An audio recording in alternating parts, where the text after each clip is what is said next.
No dia da minha formatura, fiquei esperando ansiosa do lado de fora do prédio, segurando meu capelo e meu diploma. Mas ninguém da minha família apareceu. Acontece que eles viajaram de férias, juntos, de propósito, sem me avisar. Naquela mesma noite, apaguei o número deles, mudei-me para outra cidade e mudei oficialmente o meu nome. Depois da rejeição deles, prometi a mim mesma nunca mais olhar para trás. E no fim das contas, essa decisão não apenas mudou toda a minha vida, mas me salvou. Porque, antes de a história começar, por favor, escrevam nos comentários de quais regiões vocês estão assistindo a esta história. Não se esqueçam de curtir e se inscrever para que o canal Relatos de Superação possa crescer cada vez mais e trazer histórias ainda mais interessantes. O céu acima do centro de convenções da universidade parecia cinzento, como se suportasse um peso tão grande quanto o que Renata sentia naquele momento. O pátio daquele prédio estava cheio, com o som de risadas, conversas alegres e o barulho de cliques de câmeras. Centenas de outros formandos estavam ocupados abraçando seus pais. Havia flores por toda parte, balões de cores vivas flutuando ao vento. E o cheiro de perfumes caros, misturado com o aroma de suor e rosas que começavam a murchar. No meio daquela multidão, Renata permanecia imóvel, perto de um grande pilar na entrada, segurando o canudo com o diploma de distinção honorífica na mão direita, enquanto a mão esquerda segurava as bordas da sua beca de formatura que começava a amassar. Ela já estava de pé ali há 4 horas. Seus pés, calçados em sapatos baratos de salto alto, começavam a ficar dormentes. A maquiagem que ela mesma havia feito na madrugada provavelmente já estava borrando por causa do ar úmido que antecedia a chuva. No entanto, Renata não se atrevia a sair do lugar. Ela tinha medo de que, se fosse ao banheiro ou procurasse um lugar para sentar, sua família chegasse e não a encontrasse.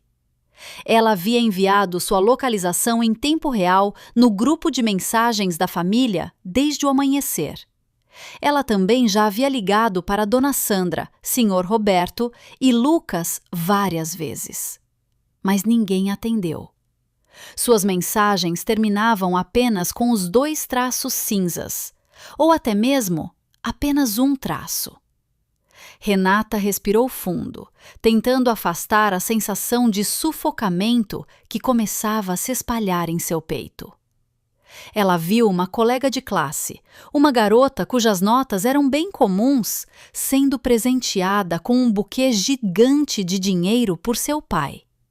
O pai daquela garota beijou a testa da filha com orgulho, enquanto a mãe se ocupava em arrumar o cabelo da jovem.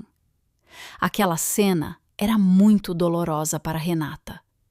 Ela se lembrou de como teve que implorar ao Sr. Roberto para pagar a mensalidade do seu último semestre. Ela se lembrou de como teve que trabalhar meio período na biblioteca da faculdade até tarde da noite para economizar para os custos desta formatura.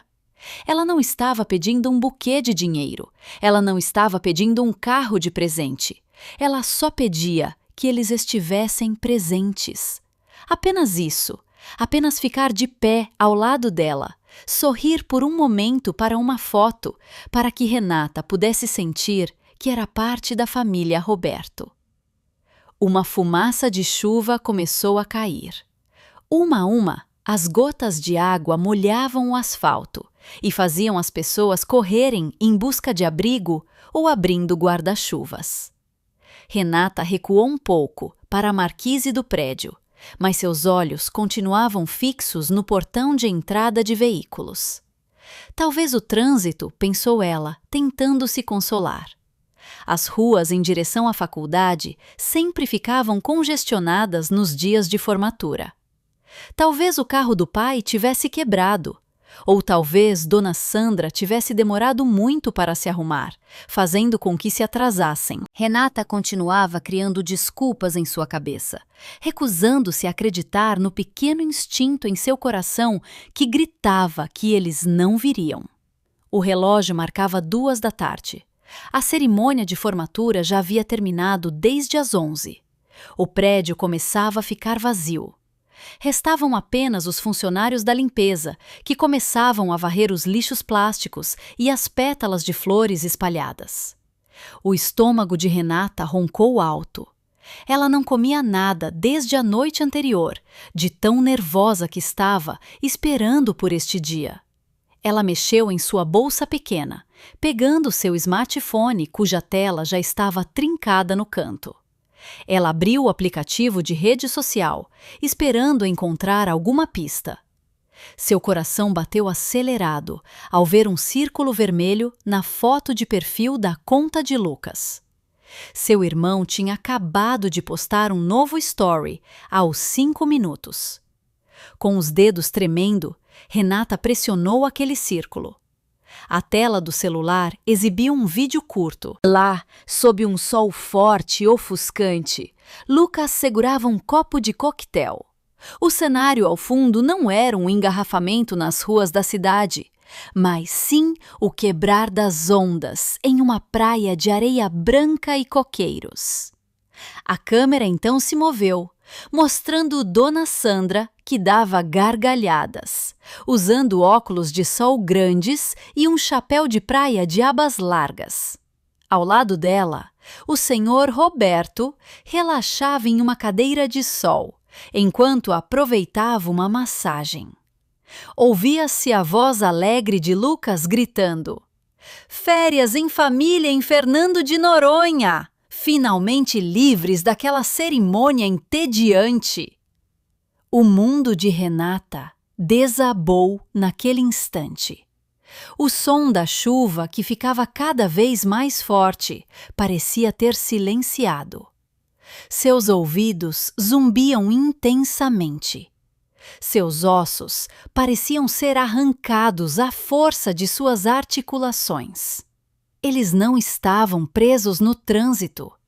Eles não tinham esquecido. Eles foram embora de propósito.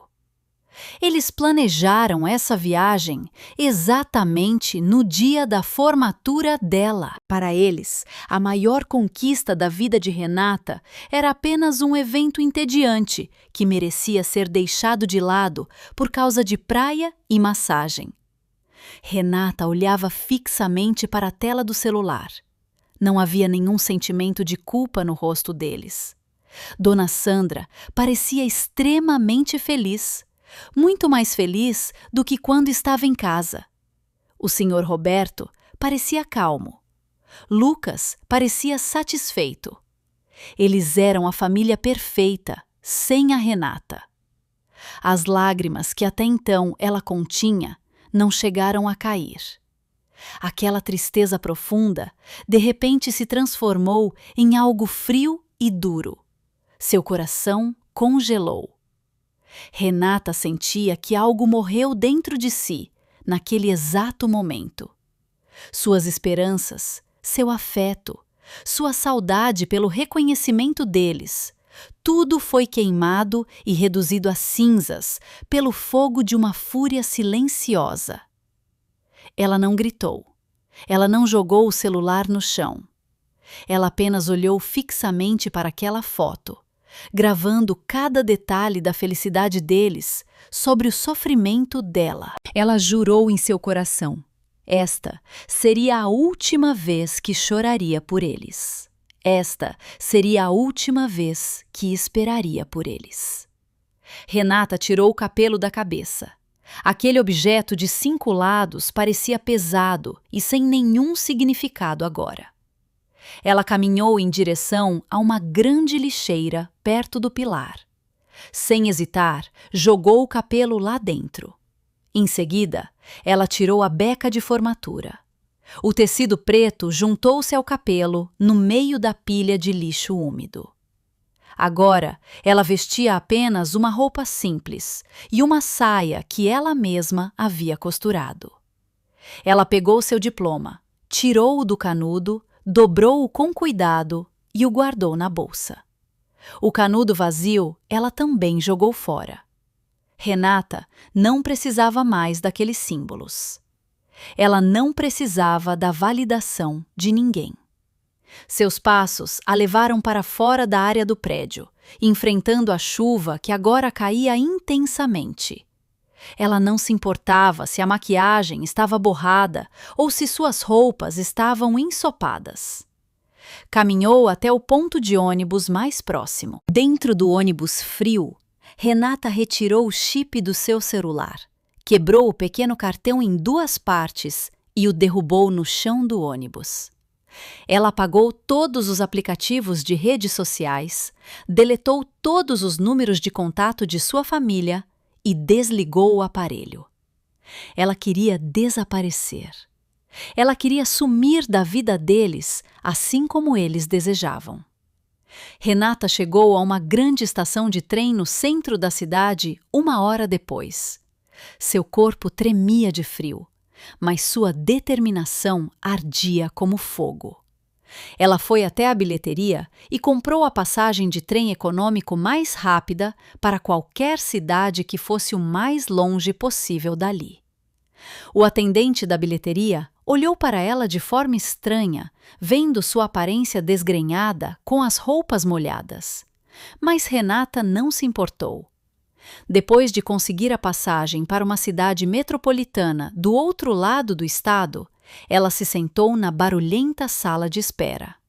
Lá, uma grande televisão estava pendurada na parede, exibindo o telejornal da tarde. Renata olhava para a tela com um olhar vazio, até que um plantão de notícias, um breaking news, surgiu com letras vermelhas brilhantes. O apresentador de notícias, com um rosto sério, relatava a ocorrência de um grande incêndio. O coração de Renata parou de bater ao ver o local do incêndio. Era a casa dela, a casa da família Roberto. As imagens na tela mostravam o fogo consumindo o imóvel de 2 andares com violência. Os bombeiros pareciam sobrecarregados. O repórter no local dizia que suspeitava-se que o incêndio tivesse sido causado por um curto-circuito grave na rede elétrica. O repórter continuava seu relato com um tom trágico. Com base em informações dos vizinhos, toda a família estava viajando de férias. No entanto, suspeitava-se que a filha deles, que deveria voltar da formatura hoje, estivesse dentro da casa, pois o carro que iria buscá-la não foi visto saindo. Segundo informações preliminares, a vítima estaria presa em seu quarto no 2º andar, que já havia desabado totalmente. Renata ficou paralisada. Ela olhava para o fogo na tela da televisão. Se ela tivesse voltado para casa após a formatura, se estivesse chorando no quarto como uma garota indefesa, com certeza estaria morta carbonizada agora. Aquela ironia fez o canto dos lábios de Renata se elevar levemente. Um sorriso amargo se formou em seu rosto. O universo estava brincando com ela. Ou talvez o universo estivesse lhe dando uma rota de fuga. Sua família estava se divertindo em Fernando de Noronha, achando que ela estava em casa. E agora, o mundo achava que Renata havia morrido queimada. Renata percebeu que aquela era uma oportunidade que não surgiria 2 vezes. Ela não precisava se dar ao trabalho de fugir. Ela já era considerada morta. O trem com seu destino chegou à plataforma, emitindo um apito longo e ensurdecedor. Renata se levantou, abraçando sua bolsa com força. Ela não olhou mais para trás. Renata Roberto havia morrido naquele incêndio. Quem entrava naquele vagão lotado de classe econômica era uma completa desconhecida que acabara de nascer. Aquela cidade metropolitana a recebeu com um cheiro de poeira e fumaça densa de veículos. Renata desceu em uma grande estação que lhe era totalmente estranha. O vai-vem de pessoas ao seu redor a fazia se sentir pequena, mas ao mesmo tempo segura. Ali, ninguém a conhecia. Ninguém se importava com quem ela era ou de qual família vinha. Com o resto de dinheiro de economias que possuía, Renata procurou uma hospedagem barata nos becos estreitos atrás da estação. Ela encontrou um quarto pequeno e úmido, com um colchão de espuma fino e um ventilador que fazia um barulho barulhento. A dona da pensão, uma senhora idosa e faladeira, não fez muitas perguntas quando Renata pagou em dinheiro vivo por 1 mês. Ela apenas pediu um nome. Renata hesitou por um momento antes de responder brevemente. Vitória. Os primeiros dias foram os mais difíceis. Vitória, seu novo nome, tinha que sobreviver economizando ao máximo. Ela comia macarrão instantâneo 2 vezes por dia e bebia água da torneira fervida. No entanto, aquela fome não se comparava à curiosidade que corroía sua mente. No fim de cada tarde, ela ia a uma lan house no fim da rua. Ela usava máscara e boné, sentava-se no canto mais escuro e começava a navegar no mundo virtual. Ela procurava notícias sobre a sua própria morte. Sua busca trouxe resultados que fizeram seu sangue ferver. A notícia sobre o incêndio na casa da família Roberto havia se tornado um assunto de grande repercussão nacional. Na tela borrada do computador, Vitória assistia à gravação de uma entrevista coletiva concedida por sua família. Eles já haviam retornado de Fernando de Noronha, com os rostos preparados de tal forma para demonstrar uma tristeza profunda. Dona Sandra chorava histericamente diante dos microfones dos repórteres, abraçando o porta-retratos com a foto de Renata. Ela dizia, entre soluços falsos, que lamentava muito não estar em casa no momento do ocorrido, alegando que tinha viajado para fazer um tratamento de saúde em outra cidade, e não de férias. Aquela mentira saía de forma tão fluida dos lábios de sua mãe. O Sr. Roberto, com uma expressão triste perfeitamente ensaiada, pedia orações da sociedade para que a alma de sua filha descansasse em paz. Ele, inclusive, anunciou a criação de uma fundação beneficente com o nome de Renata para ajudar vítimas de incêndios. A sociedade ficou comovida. Os comentários nas redes sociais estavam cheios de simpatia e orações. As doações fluíam intensamente. Ninguém sabia que por trás das câmeras eles com certeza estavam rindo alto, celebrando o sucesso daquele teatro. Vitória segurava o mouse do computador com tanta força que os nós de seus dedos ficaram brancos. A raiva que ela sentia já não era um fogo ardente, mas sim um gelo que congelava todos os seus sentimentos. No entanto, havia algo que incomodava a mente de Vitória. O momento daquele incêndio foi exato demais. Como era possível que aquela casa queimasse por completo, exatamente no horário em que ela costumava tirar um cochilo à tarde após grandes eventos? E por que nenhum objeto de valor foi salvo? Seu instinto dizia que havia algo de errado. Vitória se lembrou de que seu pai guardava todos os documentos importantes em um armazenamento digital na nuvem, que era criptografado. Antigamente, o Sr. Roberto costumava mandar a jovem e ingênua Renata organizar os dados do seu escritório. Por isso, Renata sabia de cor a combinação da senha de seu pai, que sempre usava a data do término do relacionamento com a amante dele, que Renata havia descoberto no passado. Com o coração batendo acelerado, Vitória tentou acessar a conta pessoal de seu pai. A primeira tentativa falhou. O Sr. Roberto talvez já tivesse mudado a senha. Vitória tentou outra combinação, a data de aniversário de Lucas. Falhou novamente. Vitória fechou os olhos, pensando intensamente. O que seu pai mais valorizava? Dinheiro. A data da primeira vez que a empresa dele conseguiu um grande contrato. Vitória digitou aqueles números. A tela piscou e depois abriu. Pastas secretas surgiram diante de seus olhos. Vitória navegou de pasta em pasta rapidamente, com medo de que alguma notificação chegasse ao celular de seu pai.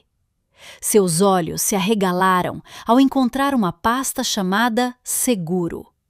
Dentro dela havia a apólice de um seguro de vida em nome de Renata, com um valor de indenização fantástico que chegava a dezenas de milhões de reais. Aquela apólice tinha sido renovada há apenas 6 meses, com uma cláusula que cobria morte por acidente doméstico e incêndio. O que era ainda mais aterrorizante, Vitória encontrou provas de conversas por e-mail entre seu pai e um destinatário desconhecido, discutindo sobre a limpeza do local e o momento exato. A data daqueles e-mails era de 1 semana antes da formatura. Vitória cobriu a boca com a mão, contendo a náusea, com o corpo tremendo muito. Aquilo não era apenas abandono. Aquilo não era apenas ausência na formatura. Aquilo era um plano de assassinato. Sua família viajou para Fernando de Noronha não apenas para se divertir, mas para criar um álibi. Eles deixaram Renata sozinha em casa, esperando que a garota voltasse, dormisse de cansaço e morresse queimada, junto com a casa antiga que eles também já haviam colocado no seguro. Eles queriam trocar a vida de Renata por dinheiro vivo, para salvar a empresa do Sr. Roberto, que estava à beira da falência. Um fato que Vitória acabara de descobrir pelos relatórios financeiros em outra pasta. Uma lágrima escorreu pelo rosto de Vitória, mas não era uma lágrima de tristeza. Era uma lágrima de percepção. Durante todo esse tempo, ela achava que apenas não era amada. Na verdade, ela era uma mercadoria. Ela era como um animal criado para ser abatido no momento certo. O fato de ela ter sobrevivido foi pura coincidência, porque ela escolheu ficar esperando na faculdade como uma boba. A decepção que teve com eles naquele dia havia salvado a sua vida. Naquela noite, Vitória não voltou para sua pensão. Ela caminhou pelas ruas frias da cidade.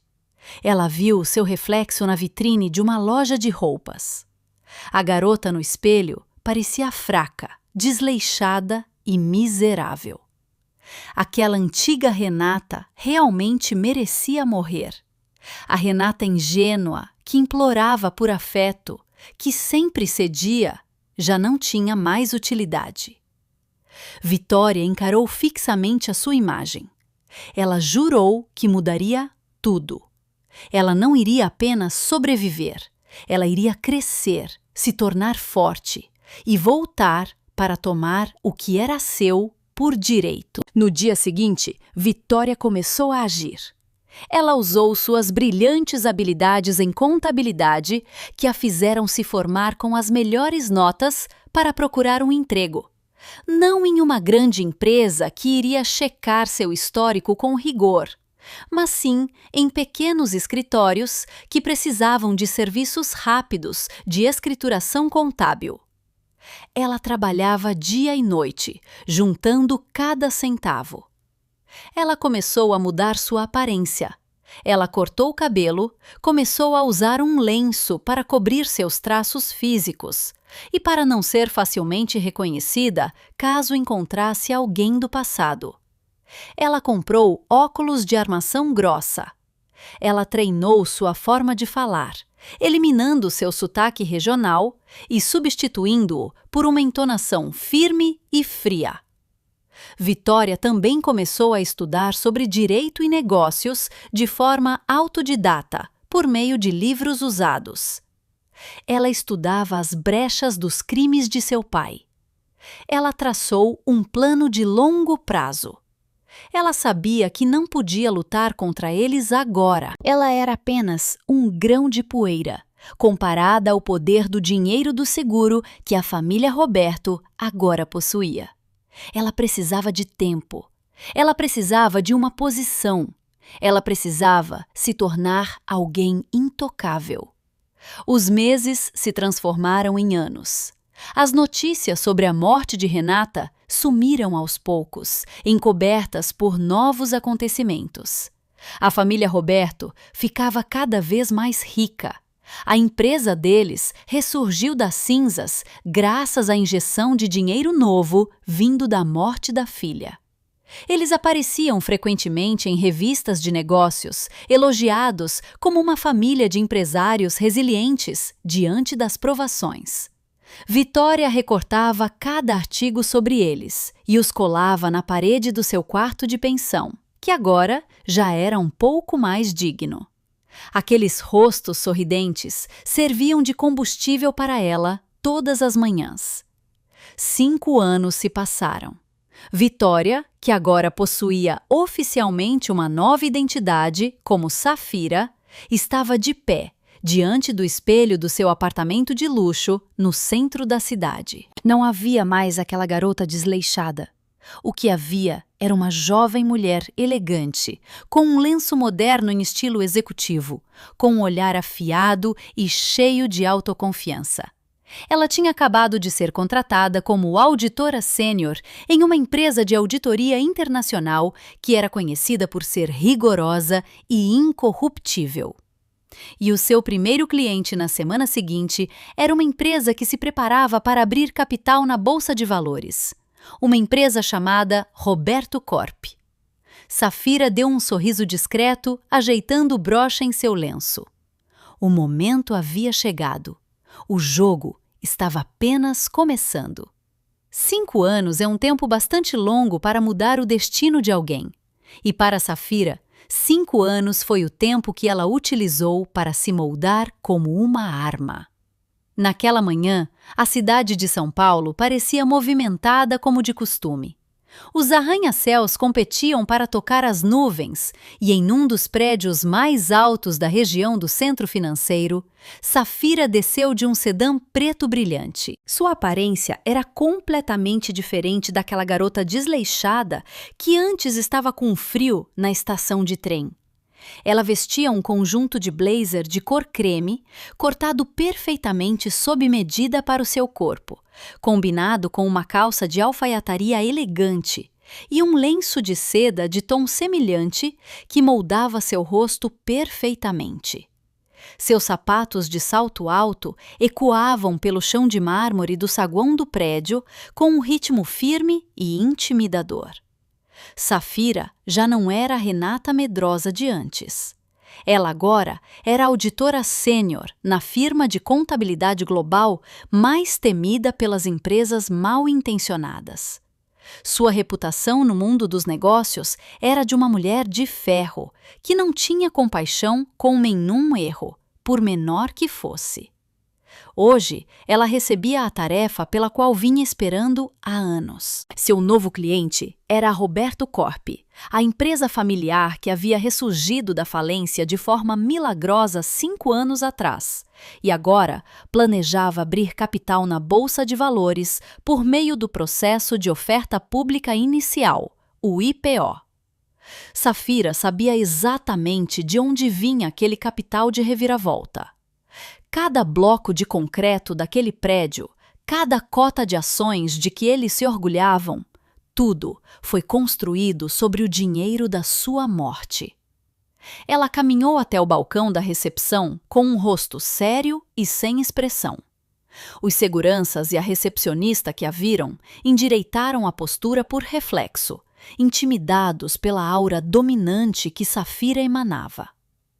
Após entregar sua identificação, ela foi acompanhada até o elevador executivo exclusivo que a levaria ao último andar, onde ficava a sala de reuniões da diretoria. Dentro do elevador com paredes espelhadas, Safira olhou para o seu reflexo. Ela tocou levemente em uma cicatriz sutil perto de sua sobrancelha, que agora estava coberta por uma maquiagem perfeita. Seu coração batia de forma estável. Não havia mais nenhum nervosismo.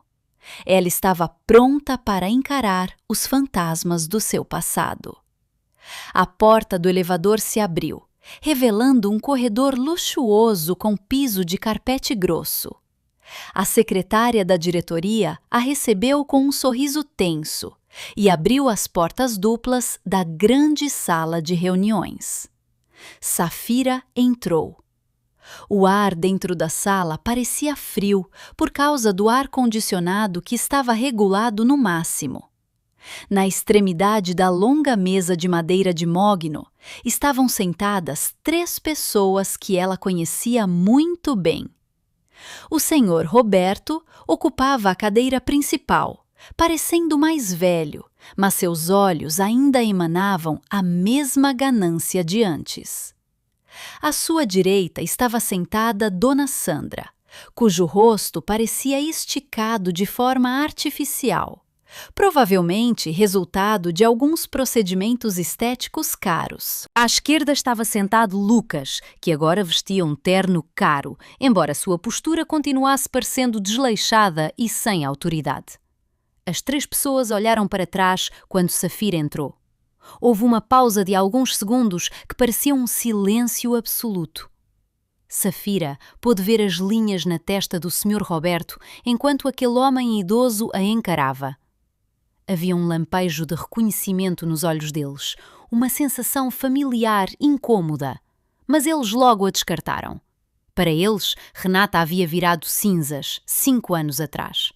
Além disso, a mulher de pé diante deles era elegante demais, autoconfiante demais e bonita demais para ser a Renata maltratada que eles costumavam ignorar no passado.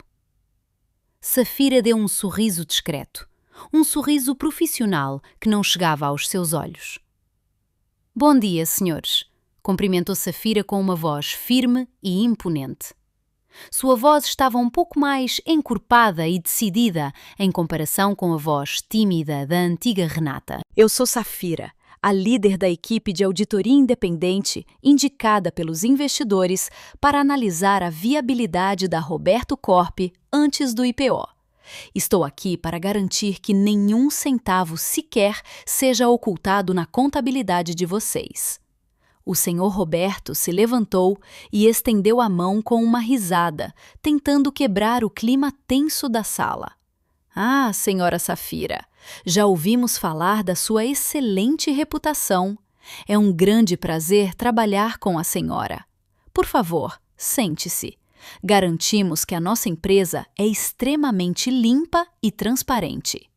Dona Sandra também forçou um sorriso, enquanto seus olhos avaliavam a bolsa e os sapatos de grife que Safira usava com um olhar de julgamento. Lucas apenas acenou com a cabeça com desleixo, enquanto mexia em uma caneta cara em suas mãos. Safira apertou a mão de seu pai. A pele da mão do senhor Roberto parecia fria e úmida. Uma sensação de repulsa subiu pela nuca de Safira, mas ela se conteve. Ela olhou diretamente nos olhos do senhor Roberto, aplicando um aperto de mão firme o suficiente para fazer aquele homem idoso contrair o rosto levemente.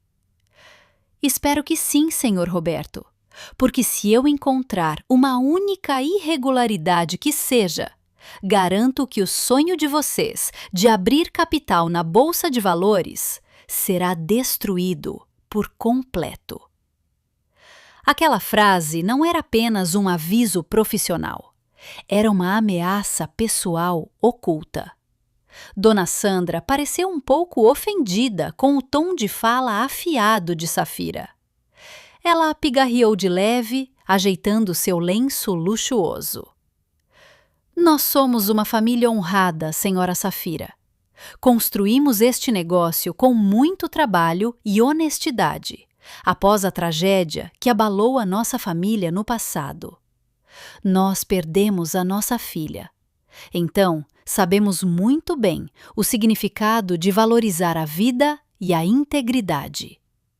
Safira conteve a vontade de rir alto ao ouvir aquela hipocrisia.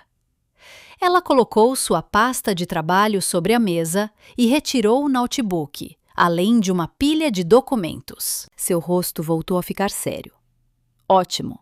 Sendo assim, se vocês não estão escondendo nada, este processo de auditoria será rápido. Mas já aviso que o meu método é extremamente minucioso. Eu irei verificar todos os arquivos, incluindo os fluxos de fundos de 5 anos atrás, quando esta empresa, de repente, recebeu uma grande injeção de capital. O rosto de Lucas empalideceu um pouco ao ouvir essa última frase. Ele olhou ansioso na direção de seu pai.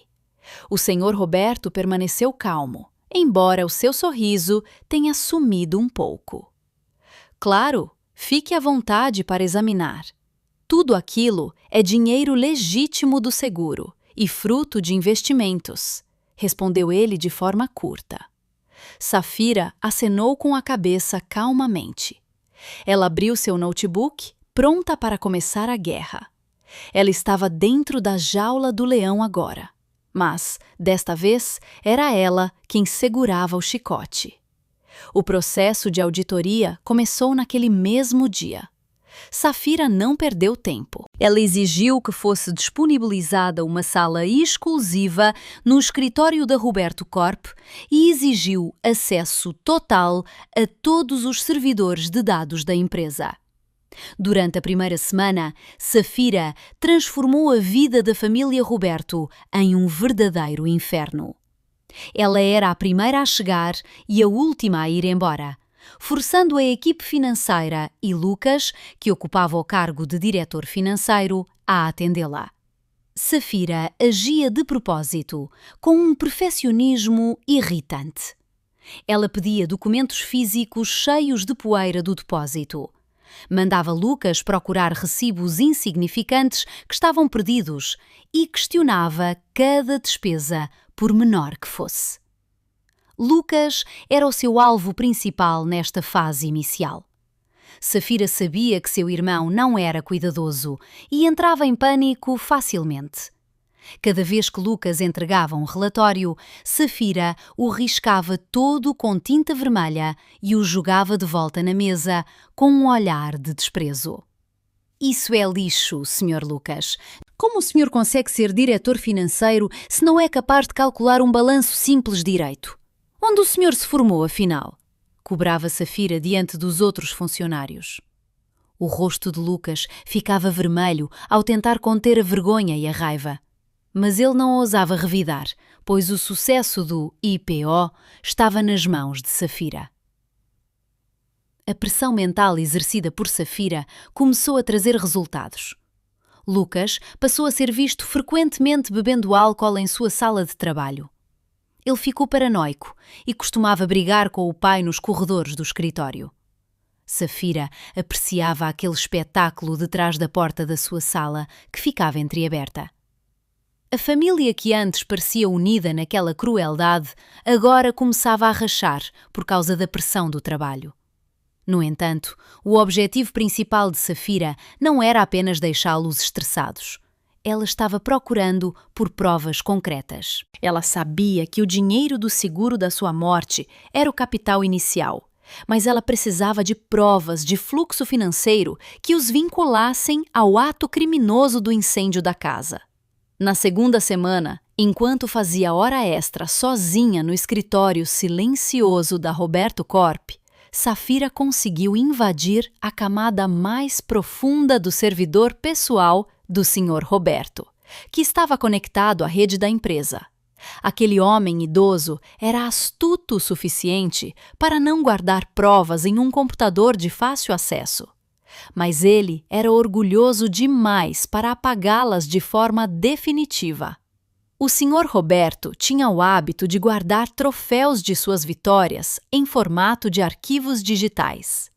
Safira vasculhou as pastas antigas, datadas do ano de 2020, o ano em que ela havia se formado. Seus olhos captaram uma transação suspeita, registrada em um livro-caixa oculto que estava escondido. Havia uma despesa no valor de R$ 500 mil, na mesma data do dia da sua formatura. A descrição da transação dizia apenas serviços de consultoria de segurança. Safira rastreou o número da conta do beneficiário e o nome registrado. Com suas habilidades de perícia digital, ela descobriu que aquela conta pertencia a alguém chamado Jorge, um criminoso reincidente em casos de incêndio criminoso que já havia falecido na prisão por motivo de doença. Aquela era uma grande pista. Mas ainda não era forte o suficiente para incriminá-lo judicialmente, pois Jorge já estava morto e não podia testemunhar. Safira não desistiu. Ela continuou cavando. Ela procurou por dados de backup do sistema de câmaras de segurança da antiga casa deles. A polícia, na época, declarou que as câmaras haviam sido destruídas pelo fogo.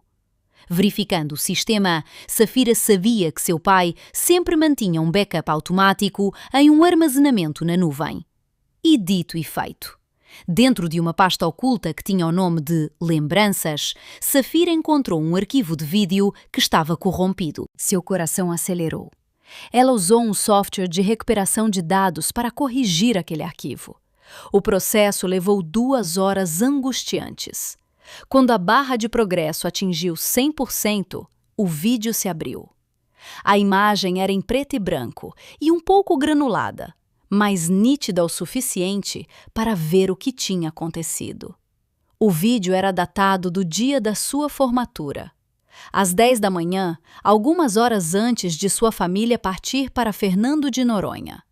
Na tela, via-se claramente a figura de Dona Sandra caminhando pelo corredor do 2º andar da casa deles. Ela carregava um pequeno galão que estava escondido atrás de sua bolsa grande. Dona Sandra parou em frente à porta do quarto de Renata. Safira prendeu a respiração. Seus olhos arderam. No vídeo, Dona Sandra aparecia batendo na porta do quarto, certificando-se de que não havia ninguém lá dentro. Em seguida, aquela mulher despejou um pouco de líquido daquele galão sob a fresta da porta. Depois disso, ela retirou uma chave reserva do bolso de sua roupa, inseriu-a na fechadura e a girou 2 vezes. O som daquele clique da chave parecia ecoar através da tela do notebook. Dona Sandra trancou aquela porta por fora. Ela queria garantir que Renata ficaria encurralada caso a garota voltasse para casa e entrasse no quarto para dormir. O rosto de Dona Sandra no vídeo parecia frio, sem nenhum arrependimento. Ela, inclusive, aproveitou para arrumar o cabelo no espelho do corredor antes de caminhar para longe, deixando o quarto que ela mesma havia preparado para ser o caixão de sua filha. Safira cobriu a boca com a mão trêmula. Durante todo esse tempo, ela suspeitava que seu pai era o mentor principal. Mas ver as mãos de sua própria mãe trancando aquela porta trazia uma dor diferente. A dor de ver desaparecer a última pequena esperança de que talvez sua mãe estivesse apenas seguindo ordens. Acontece que não. Sua mãe era a executora. Safira copiou aquele vídeo em 3 pendrives diferentes e o enviou para o seu servidor pessoal que era seguro. Aquela era a sua carta na manga. Aquela era a arma que ela usaria para cortar a cabeça daquela serpente. No entanto, ela ainda não iria revelar aquilo agora. Ela queria brincar um pouco mais de tempo. Ela queria ver os membros daquela família se destruindo uns aos outros antes de dar o golpe final. Na manhã seguinte, Safira entrou na sala de reuniões com um semblante renovado e um sorriso misterioso. Em suas mãos, ela trazia uma pequena caixa de presente que estava embrulhada com cuidado. Ela colocou a caixa na mesa em frente a Dona Sandra, que tinha acabado de chegar, com uma expressão cansada. Bom dia, Dona Sandra. Encontrei isto em uma loja de antiguidades ontem e me lembrei da senhora. Talvez possa servir de enfeite na nova mesa de trabalho da senhora, disse Safira de forma gentil. Dona Sandra pareceu confusa, mas lisonjeada. Puxa, que gentileza! Muito obrigada, Safira. Ela abriu a caixa cheia de entusiasmo. No entanto, assim que a tampa da caixa se abriu, o rosto de Dona Sandra ficou pálido como cera. Ela soltou um grito curto e deixou a caixa cair no chão. De dentro da caixa, rolou um cadeado antigo que estava queimado pelo fogo. Era uma réplica exata do cadeado do quarto de Renata no passado. O que foi, Dona Sandra? Há algo de errado? Perguntou Safira com um tom de inocência forçado, enquanto seus olhos a encaravam fixamente, apreciando o medo puro que começava a tomar conta dos olhos daquela senhora idosa.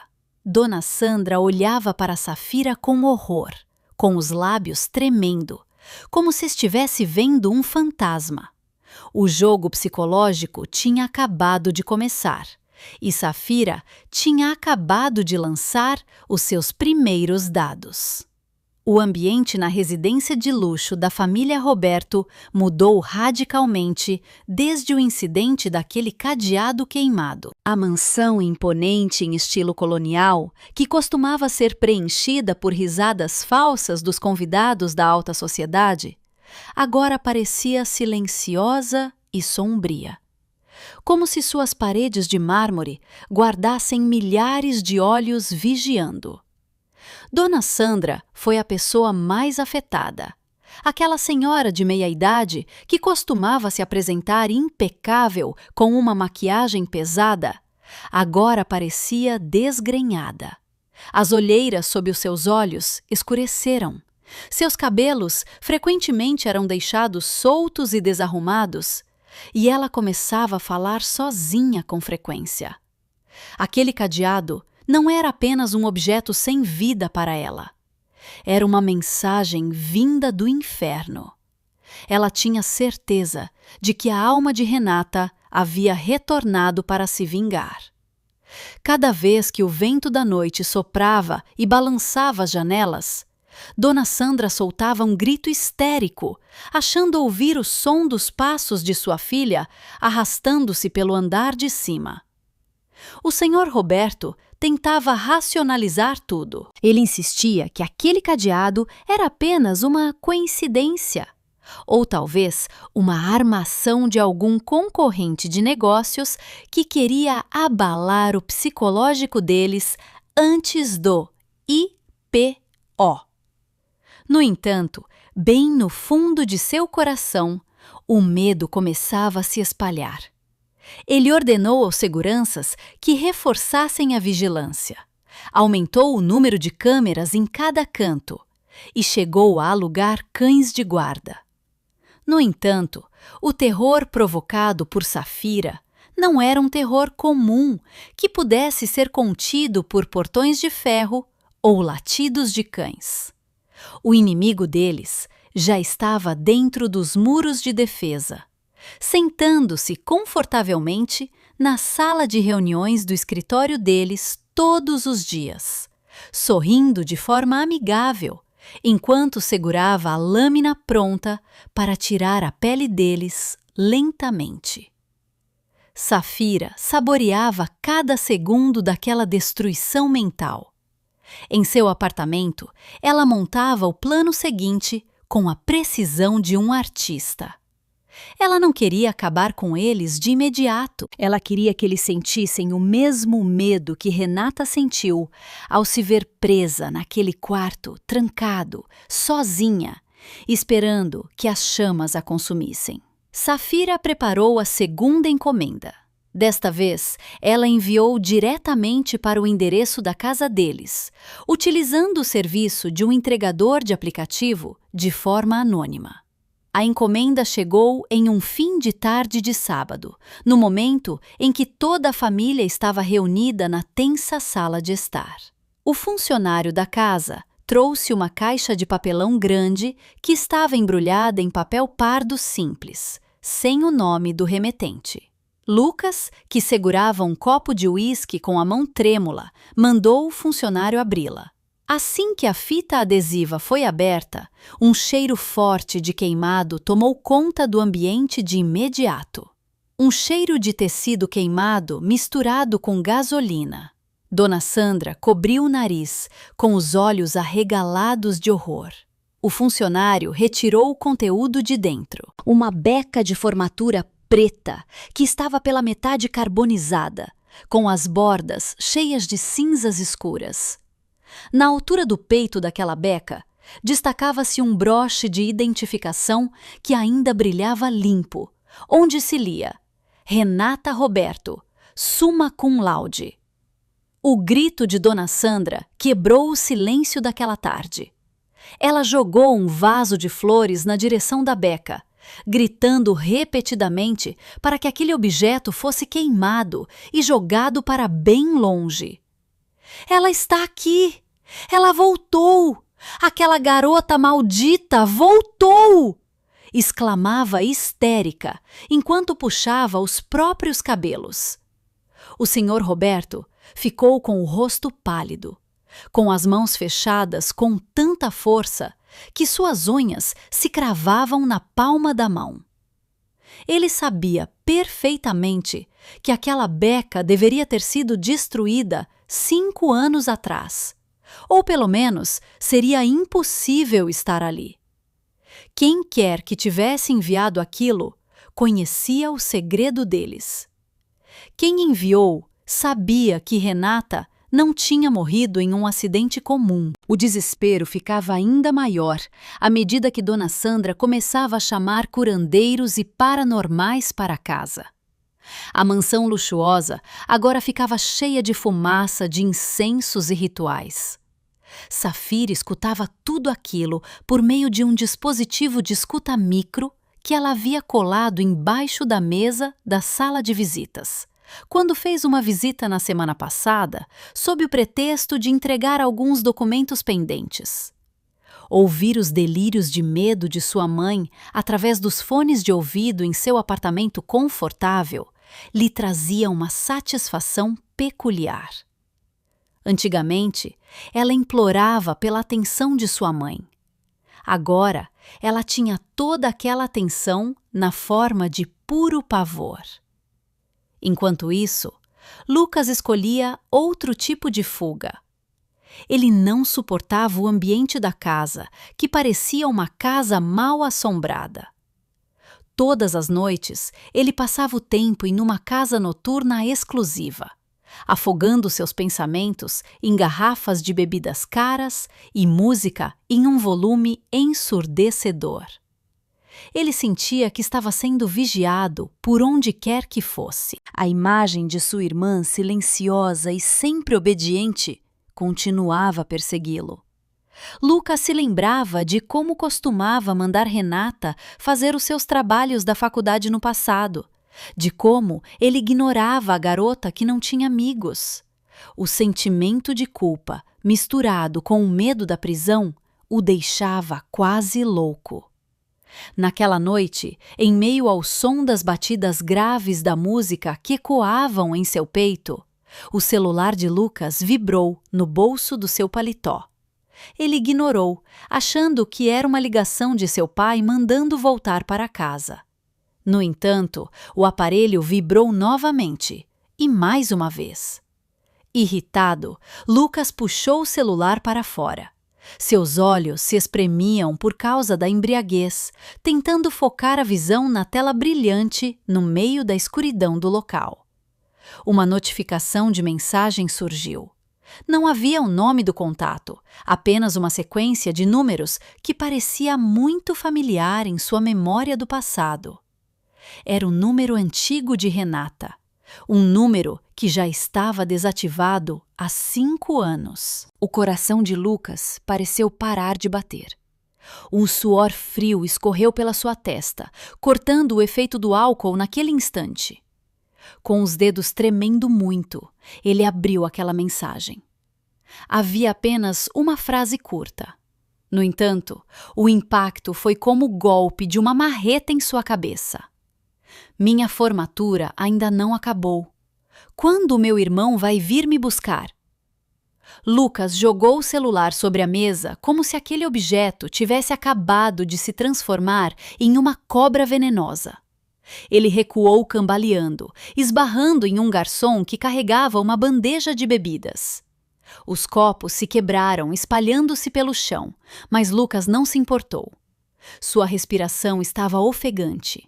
Seus olhos procuravam desesperados ao redor daquela pista de dança lotada. Será que Renata estava aqui? Será que ela estava escondida no meio da multidão de pessoas que dançavam? Lucas sentiu falta de ar. Ele correu para fora do local, passando pela multidão, e vomitou na calçada da rua. Sob a luz fraca de um poste, ele se deu conta de um fato terrível. Renata não estava morta. Ou, se ela estivesse morta, o seu fantasma tinha acesso à tecnologia de telefonia celular, e aquilo era muito mais assustador. Aquele terror era real, e o alvo não era apenas a sanidade deles, mas a vida deles. Do outro lado da rua, de dentro de um automóvel sedã preto estacionado em uma vaga escura, Safira abaixou um pouco o vidro da janela. Ela observava a figura deplorável de seu irmão, que estava de joelhos no asfalto, chorando de medo.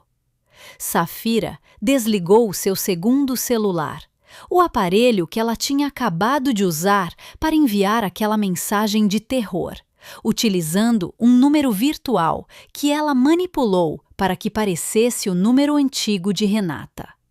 Seu rosto estava sério, sem compaixão. Um alvo já tinha cedido. Faltava apenas um pequeno empurrão para fazê-lo se despedaçar por completo. O sol da manhã entrava pelas cortinas da janela do escritório da Roberto Corp, mas não trazia alívio para Lucas. Ele estava sentado em sua cadeira com o semblante desgastado. Os resquícios da bebedeira da noite anterior ainda latejavam em sua cabeça. Diante dele, Safira mantinha uma postura perfeitamente ereta, revigorada, como se nada tivesse acontecido. Sobre a mesa entre eles repousava uma pasta vermelha grossa, e a porta da sala estava trancada. Safira exigiu uma reunião reservada com Lucas, sob a alegação de tratar de descobertas confidenciais da auditoria antes de reportá-las ao senhor Roberto. Lucas, que ainda estava abalado pelo terror da noite anterior, apenas obedeceu, como um animal submisso. Senhor Lucas, a voz de Safira quebrou o silêncio, com um tom formal, porém afiado. Eu descobri algo muito interessante ao analisar o fluxo de caixa do departamento que o senhor lidera. Há uma divergência de dados bastante massiva durante os 2 últimos anos. Recursos operacionais foram transferidos para contas no exterior, que não constam como fornecedores da empresa. Safira abriu aquela pasta e exibiu as folhas de comprovação das transações. Os olhos de Lucas se arregalaram. Aquilo era a prova dos seus gastos com jogos, a comprovação do pagamento de seu estilo de vida luxuoso, a compra de um carro esportivo em nome de sua namorada e as faturas de cartão de crédito que acumulavam valores altos.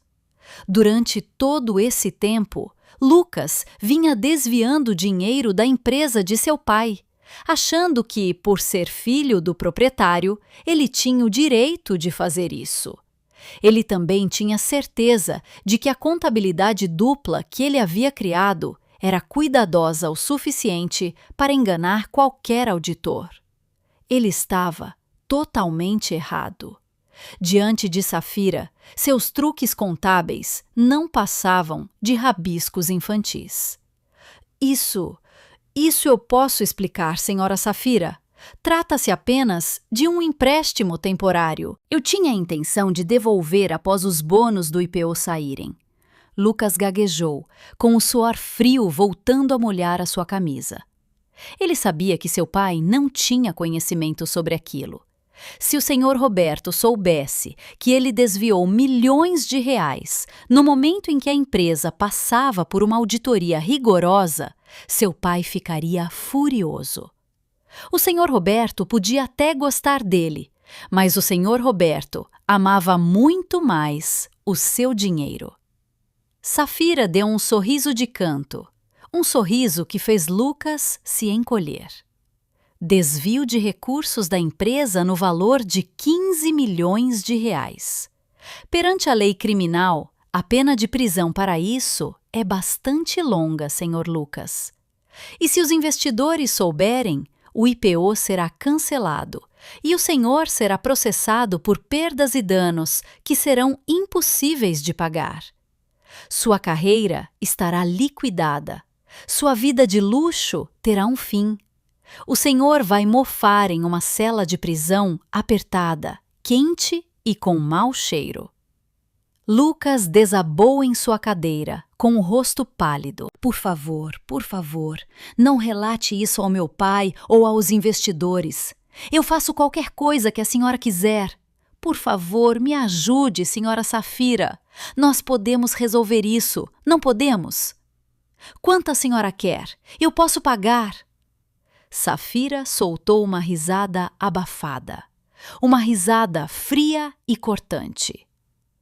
Eu não preciso do seu dinheiro de troco, senhor. Meu salário na firma já é mais do que suficiente para comprar a integridade do senhor.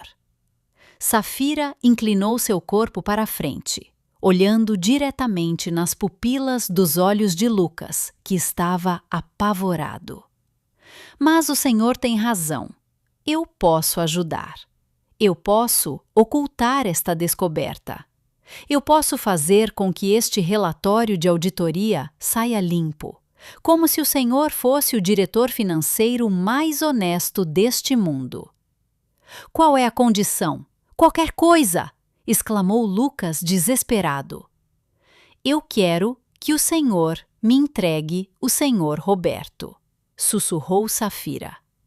Lucas permaneceu em silêncio, confuso. O que a senhora quer dizer? Eu sei sobre o incêndio de 5 anos atrás. Eu sei que aquilo não foi um acidente, disse Safira de forma séria. Lucas sobressaltou-se, como se tivesse levado um choque elétrico. Ele abriu a boca para negar, mas o olhar de Safira travou a sua língua. Não minta. Eu já tenho as evidências.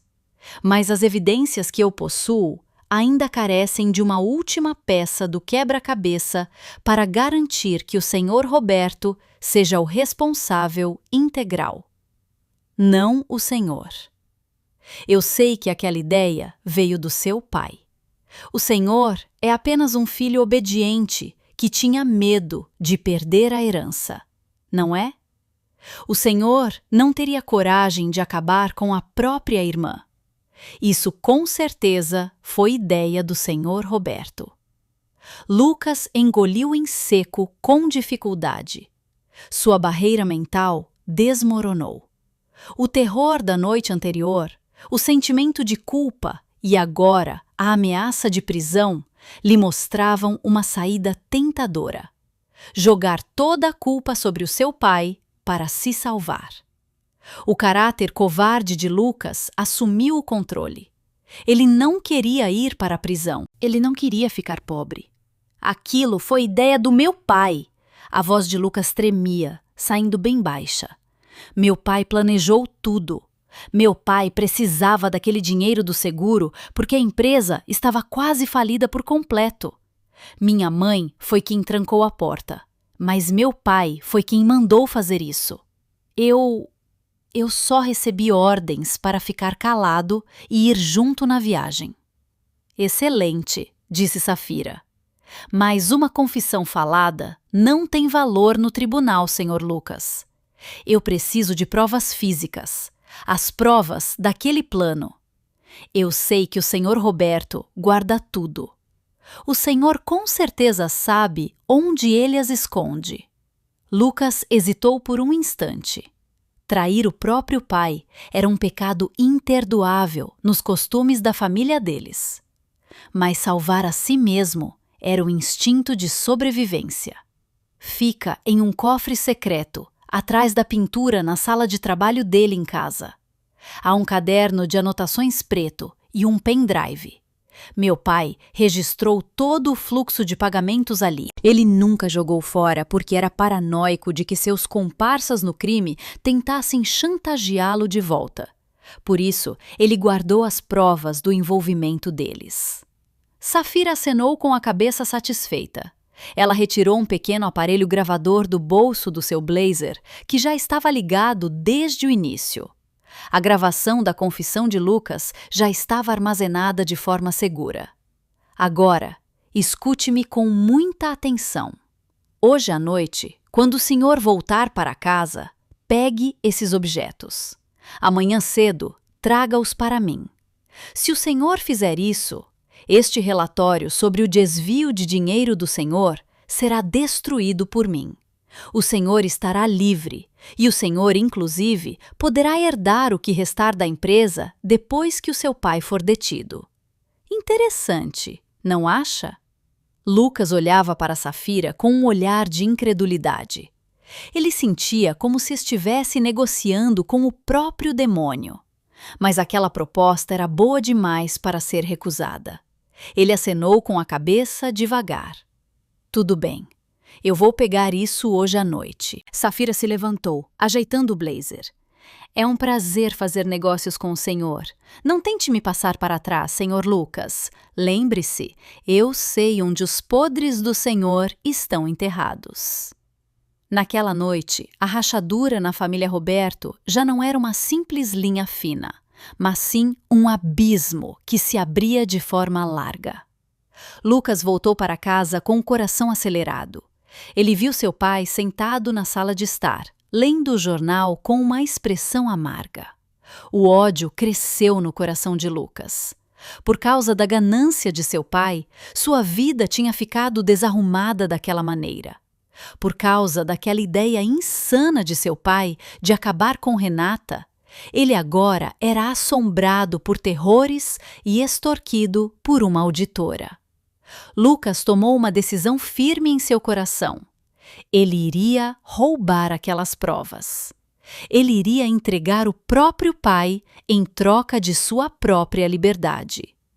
Sem que Lucas percebesse, de trás da janela de seu quarto escuro do outro lado da cidade, Safira já ouvia aquela gravação da conversa repetidas vezes. A voz trêmula de Lucas, confessando tudo, soava como música clássica em seus ouvidos. O plano de destruição a partir de dentro tinha funcionado. Amanhã ela teria a chave para o fim deles em suas mãos.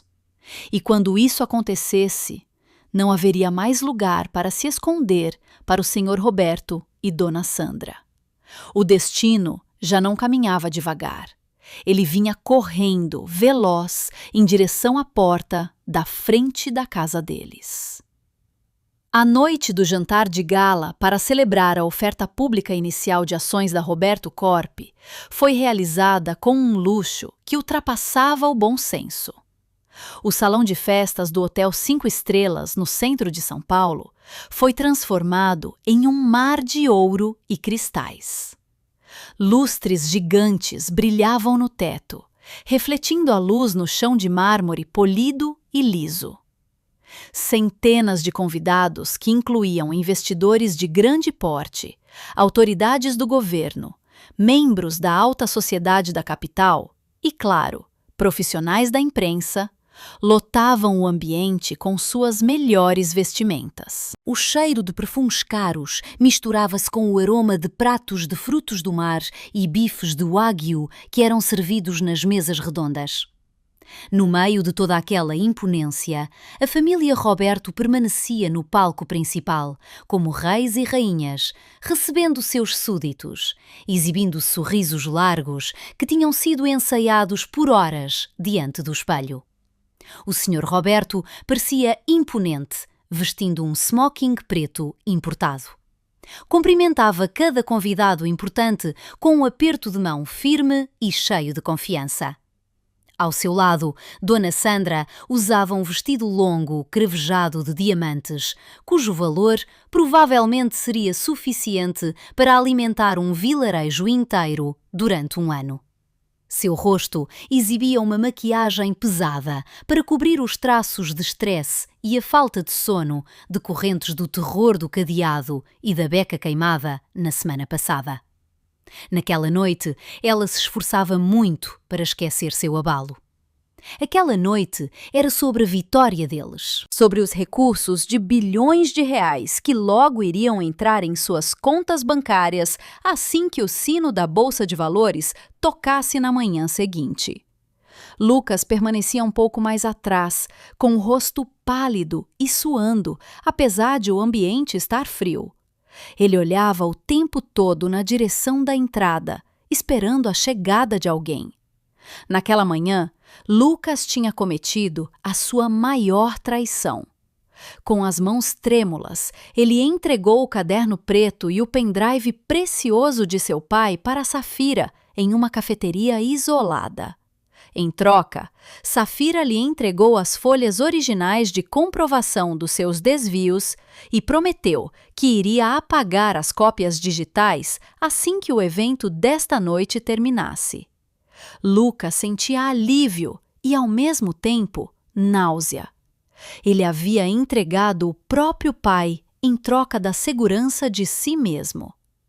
Ele olhava para as costas de seu pai, que dava gargalhadas com um ministro, e aquele sentimento de culpa surgia e desaparecia, abafado pelo seu instinto de sobrevivência covarde. Ele se convencia de que seu pai já era idoso e merecia arcar com aquele erro do passado sozinho. Exatamente às 8 da noite, as portas principais do salão de festas se abriram totalmente. Safira entrou no local. Sua presença chamou de imediato a atenção de todo o salão. Ela não vestia roupas de trabalho formais como costumava fazer. Naquela noite, ela usava um vestido longo de cor vermelho fogo elegante, combinado com um lenço de seda preto que a fazia parecer misteriosa e fatal. Ela caminhava com elegância, abrindo caminho entre a multidão, com o queixo erguido e o olhar afiado percorrendo o ambiente. A aura de domínio que ela emanava era tão intensa que alguns convidados se afastavam por reflexo para lhe dar passagem. Ela não era uma convidada comum. Ela era a auditora principal que dava o aval de regularidade para aquela empresa, a pessoa que definia o destino deles e que agora segurava uma lâmina por trás de suas costas. O Sr. Roberto acenou com a mão lá do palco, chamando Safira para se juntar à mesa VIP bem na frente. "Ah, Senhora Safira, nossa heroína desta noite!" exclamou o Sr. Roberto através do microfone, fazendo com que todos os olhares se voltassem para Safira. Safira deu um sorriso discreto, fez um aceno educado e caminhou em direção ao seu assento. Ela se sentou bem em frente ao palco, a melhor posição para acompanhar o espetáculo final. Ela colocou sua bolsa de mão no colo, com os dedos tocando a superfície de um tablet fino que estava guardado dentro dela. Todos os preparativos estavam concluídos. Policiais já estavam de prontidão na porta dos fundos e nas saídas laterais, disfarçados como agentes de segurança adicionais, a pedido da firma de auditoria, sob a justificativa de procedimentos padrão de segurança para um evento de alto valor econômico. O evento teve início com uma sequência de discursos monótonos dos diretores e representantes dos investidores. Safira escutava com paciência. Seus olhos não deixavam de encarar Dona Sandra, que parecia inquieta, bebendo água o tempo todo. Por fim, chegou a vez do Sr. Roberto fazer o discurso principal. As luzes do salão foram reduzidas, restando apenas um refletor iluminando o púlpito. O Sr. Roberto se posicionou ali, exibindo uma feição triste, dramática. Ele começou o seu discurso relatando os esforços da empresa para ressurgir da ruína. Sua voz tremia de forma fingida quando ele começou a citar o nome de Renata. O sucesso de hoje eu dedico à nossa querida filha, Renata, que nos deixou mais cedo há 5 anos em uma tragédia de incêndio dolorosa. E retirou um lenço, limpando o canto dos olhos que estavam secos. Tenho certeza de que ela está sorrindo ao olhar para todos nós lá do céu. Renata foi a minha inspiração. Ela é o motivo do meu trabalho duro, para que a fundação que criamos com o seu nome possa continuar ajudando o próximo. Nós perdemos o nosso bem mais precioso, mas ganhamos forças para nos reerguer. Aplausos cheios de simpatia ecoaram por todo o salão. Algumas convidadas foram vistas limpando as lágrimas, comovidas pelo sofrimento daquele pai que perdeu a filha. Safira, sentada na primeira fileira, não aplaudiu. Ela encarava o pai com um olhar frio que congelava o sangue. Debaixo da mesa, seus dedos se moviam com agilidade sobre a tela do seu tablet. Ela havia invadido o sistema audiovisual daquele prédio desde o fim da tarde. O notebook do operador atrás do palco agora estava sob o controle dela por completo. No momento em que o Sr. Roberto ia continuar a frase sobre o quanto ele amava Renata, Safira pressionou o comando de execução. De repente, a tela de LED gigante atrás do palco piscou. Os gráficos das ações que antes eram exibidos sumiram, substituídos por um som de estática alto e ensurdecedor. Os convidados cobriram os ouvidos confusos e o Sr. Roberto olhou para trás, batendo no microfone, achando se tratar de uma falha técnica. Peço desculpas, há um pequeno problema técnico. Por favor, produção, corrijam isso, disse nervoso. No entanto, a tela não se apagou. Pelo contrário, aquela tela começou a exibir um vídeo em preto e branco que era borrado, mas nítido. O vídeo das câmeras de segurança do corredor da casa deles de 5 anos atrás. E um silêncio tomou conta do salão. Milhares de pares de olhos fitavam a tela gigante. Lá, via-se com clareza a figura de Dona Sandra mais jovem, carregando o galão de gasolina. O vídeo era exibido em velocidade normal. Todos os presentes puderam ver com clareza o momento em que Dona Sandra despejou aquele líquido sob a porta do quarto. Depois, inseriu a chave e a girou. O som do clique da chave, amplificado pelo sistema de som do prédio, ecoou como a explosão de uma bomba nos ouvidos dos convidados. Naquele vídeo também constavam a marcação de hora e data correspondentes ao dia da morte de Renata.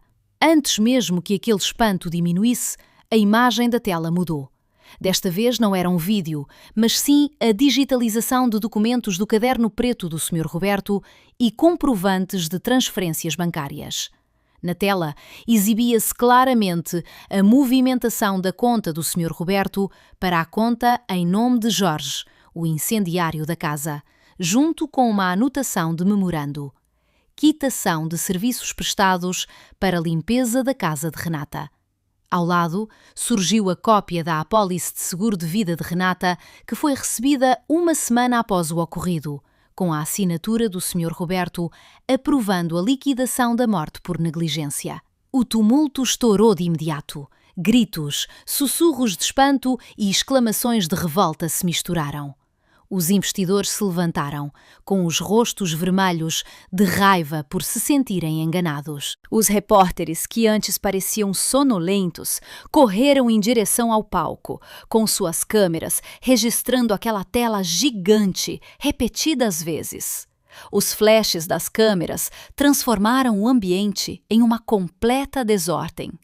O senhor Roberto recuou cambaleando, com o rosto pálido como um cadáver. Ele olhava para aquela tela com a boca aberta, sem acreditar que o seu segredo mais oculto agora era uma exibição pública. Dona Sandra soltou um grito histérico, cobrindo o rosto com as mãos, e desmaiou na cadeira do palco. Porém, ninguém foi ajudá-la. Lucas, vendo aquela ruína, tentou se esquivar, descendo do palco para fugir, mas suas pernas estavam sem forças. Ele percebeu que, embora tivesse entregado aquelas provas, ele ainda assim seria arrastado por aquela onda de destruição. No meio daquela confusão, apenas uma pessoa permanecia calma. Safira tomava o seu suco de laranja devagar, apreciando a cena da queda de um império que foi erguido sobre as cinzas de seus próprios ossos. O palco do teatro daquela família feliz havia desmoronado, e a cortina da verdade havia sido aberta da maneira mais brutal. A desordem dentro do salão atingiu o seu ponto mais alto. O som das sirenes da polícia começou a ser ouvido ecoando do lado de fora do saguão do hotel, passando pelas paredes isoladas. Os funcionários da segurança do hotel estavam sobrecarregados, tentando conter os investidores furiosos que tentavam subir ao palco para exigir explicações. O Sr. Roberto, que acabara de recobrar a consciência de seu choque inicial, olhou ao redor em pânico. Ele viu sua esposa e seu filho já sem reação. Seu instinto covarde tomou o controle. Ele não se importou com Dona Sandra, que estava desmaiada. Pulou do palco, tentando passar pela multidão em direção à porta de saída de emergência ao lado da cozinha. No entanto, seus passos foram interrompidos. No meio da multidão apavorada, a figura de uma mulher vestindo vermelho fogo permanecia firme, bloqueando o seu caminho. Aquela era Safira. Ela estava de pé com serenidade, como se fosse uma rocha no meio de uma tempestade. Seu olhar penetrava fixamente na direção do senhor Roberto. A distância entre eles era de apenas alguns metros. No entanto, parecia um abismo de separação entre o céu e o inferno. O senhor Roberto parou com a respiração ofegante.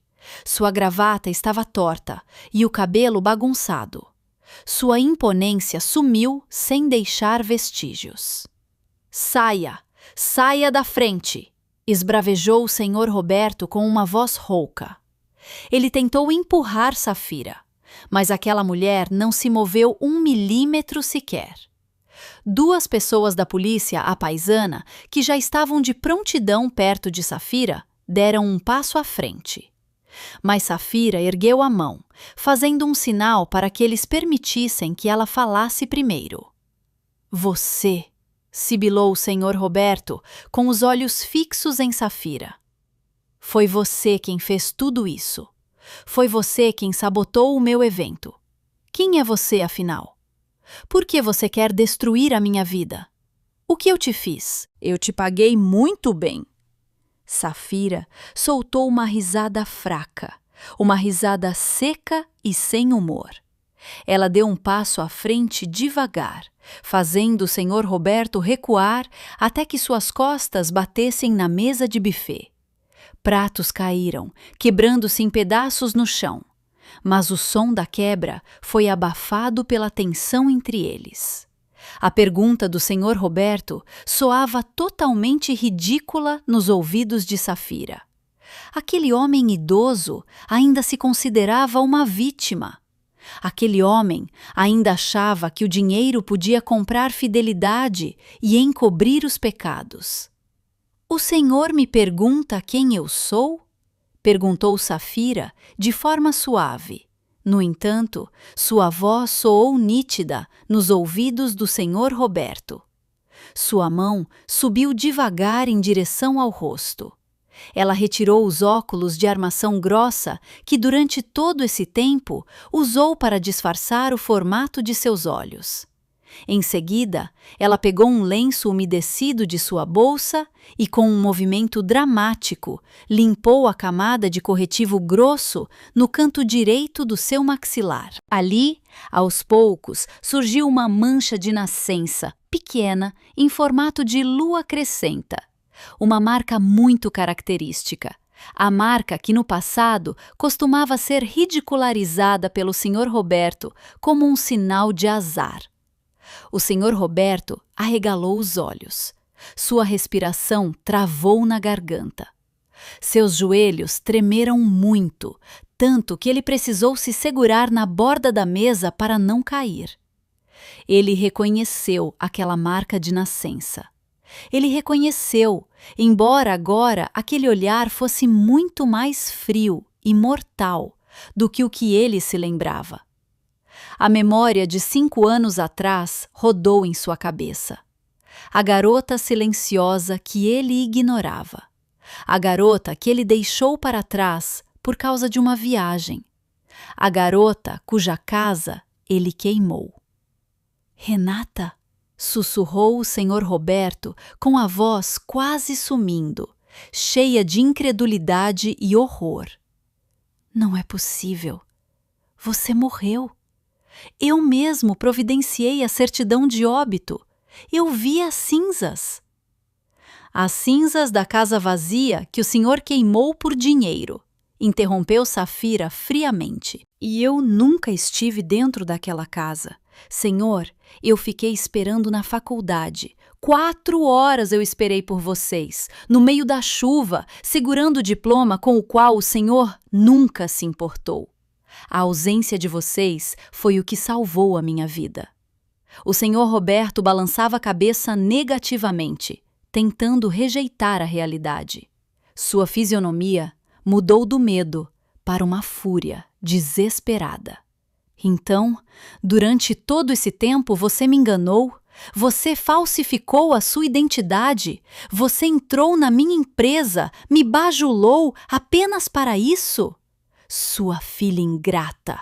Você sabe o quanto foi difícil para mim construir tudo isso e você destrói em uma única noite. O Senhor destruiu tudo sozinho, no momento em que decidiu que a minha vida valia menos do que as dívidas da empresa. Rebateu Safira com o tom de voz mais elevado pela primeira vez. Cada centavo que o senhor aproveitou nestes 5 anos está manchado com o meu sangue imaginário. E agora, eu vim para cobrar de volta. O senhor Roberto tentou avançar contra Safira, movido por uma raiva cega, querendo esganar a filha que ressurgiu do túmulo. No entanto, antes que suas mãos tocassem Safira, os 2 policiais logo o imobilizaram, prendendo seus braços para trás e algemando-o com firmeza. O senhor Roberto se debatia, gritando insultos, mas suas forças já tinham acabado. Do outro lado do salão, policiais fardados começaram a entrar.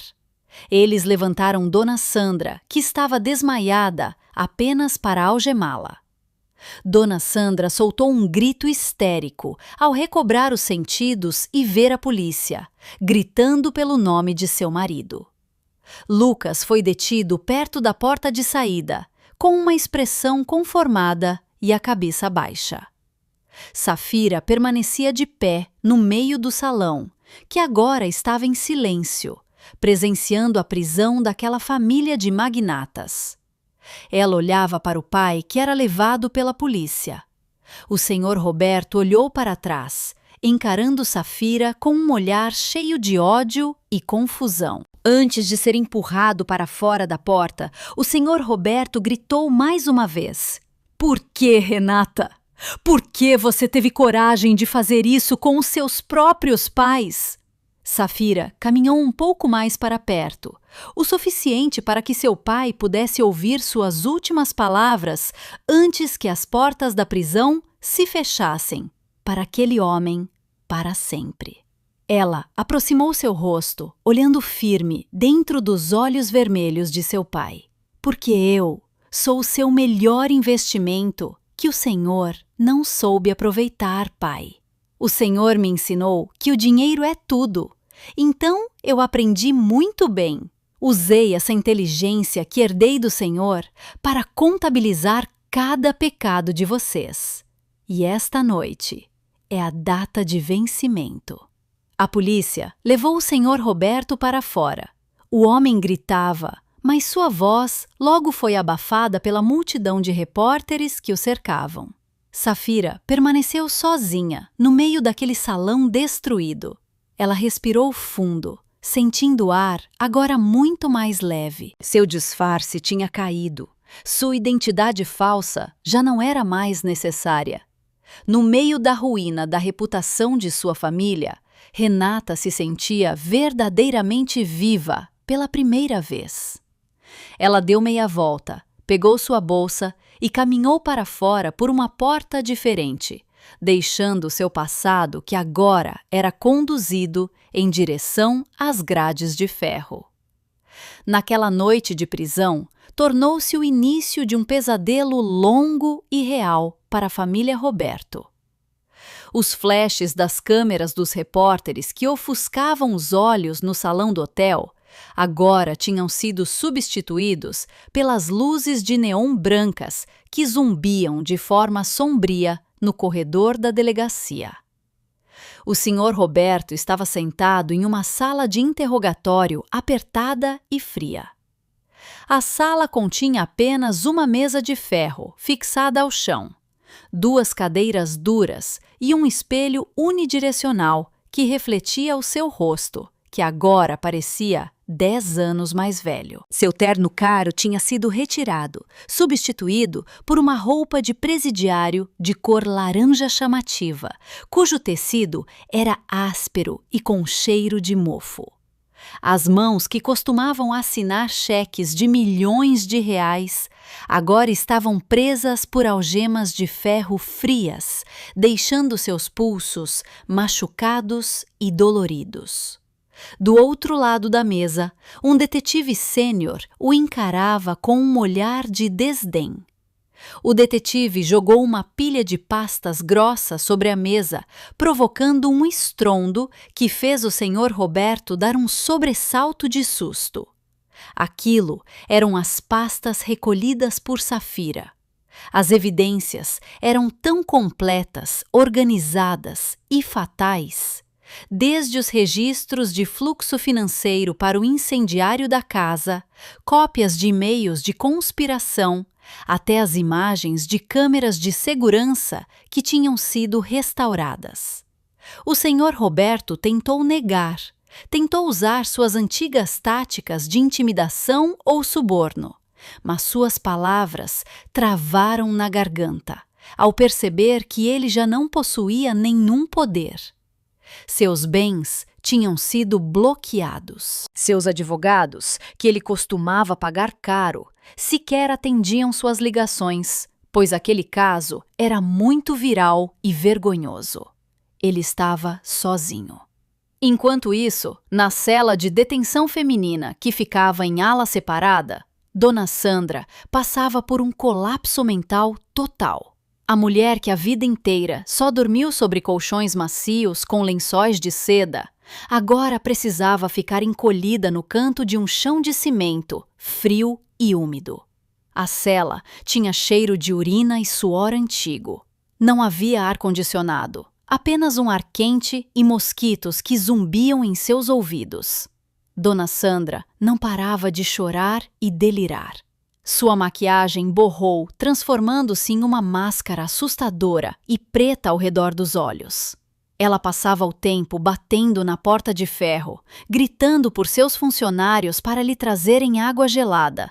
Porém, ninguém aparecia, exceto pelos gritos ásperos do carcereiro, mandando que ela ficasse quieta.